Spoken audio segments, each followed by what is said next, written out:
Sa bawat hapon at gabi ng pamilyang Pilipino, may mga teleseryeng nagbibigay ng aliw, nagpapangiti, nagpapaiyak, at minsan nagbibigay pag-asa.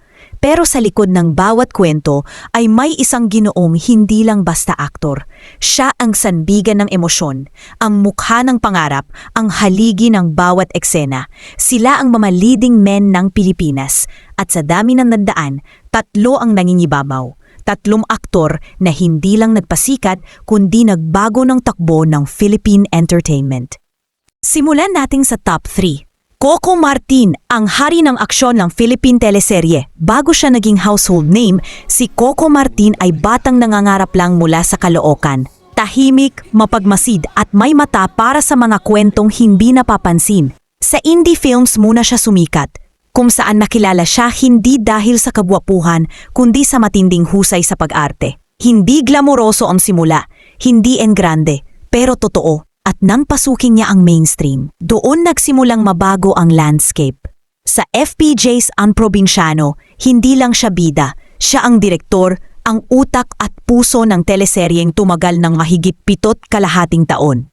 Isang teleseryeng nagbigay buhay sa karanasan ng pulis, kwento ng mahirap at laban ng ordinaryong Pilipino. Sa bawat eksena, ramdam mo ang ligaw, ang bigat at ang ingay ng lungsod na parating niyang kinakatawan.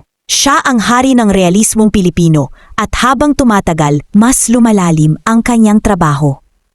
Si Coco Martin, hindi lang action star, kundi tagapagbantay ng kwentong bayan na may sariling unibersong siya mismo ang lumikha. Sa top 2 naman, Alden Richards, ang mabait na mukha ng modernong henerasyon.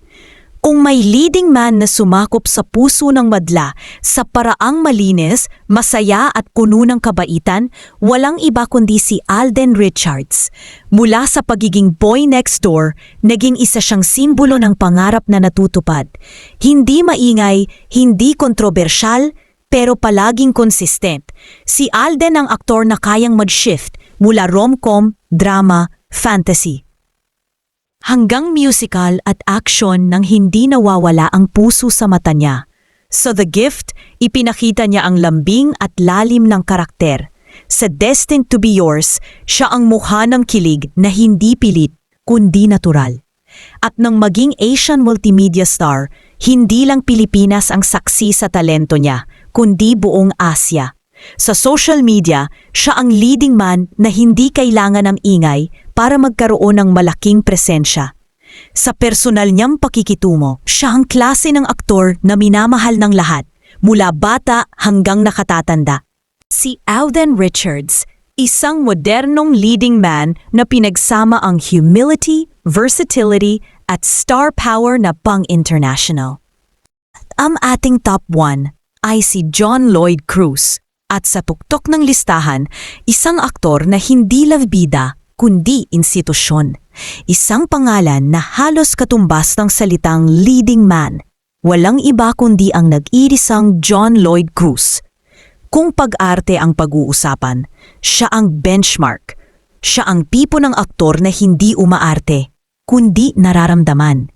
Ang bawat tingin, bawat hinga, bawat katahimikan ay may ibig sabihin.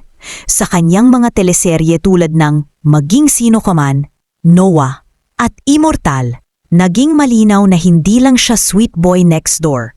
Siya ang lalaking kayang magdala ng bigat, trauma, pagmamahal at mga kwentong tao at masakit pero totoo.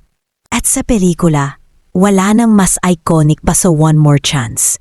Kung saan bilang Popoy, siya ang naging boses ng buong henerasyon ng mga umiibig at nasasaktan.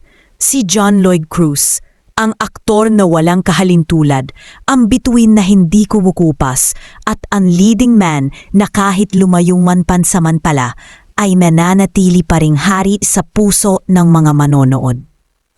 Sa mundong mabilis magbago, kung saan araw-araw may bagong artista, ang 3 leading man na ito ay patunay na ang tunay na greatness ay hindi nasusukat sa trending, hindi sa hype, hindi sa bilang ng followers, kundi sa tatag ng legacy.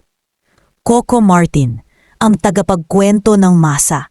Alden Richards, ang mukha ng bagong henerasyon. John Lloyd Cruz, ang simbolo ng walang kamatayang pag-ibig sa telebisyon at pelikula. Sila ang tatlong haligi na patuloy na nagbibigay kulay sa ating gabi. Sa ating kwento, sa ating buhay, at ito ang Pinoy Teleserye TV. Kung gusto mo pa ng mas malalalim na kwento tungkol sa mundo ng showbiz at teleserye, huwag kalimutang mag-like, mag-subscribe at i-share ang video na ito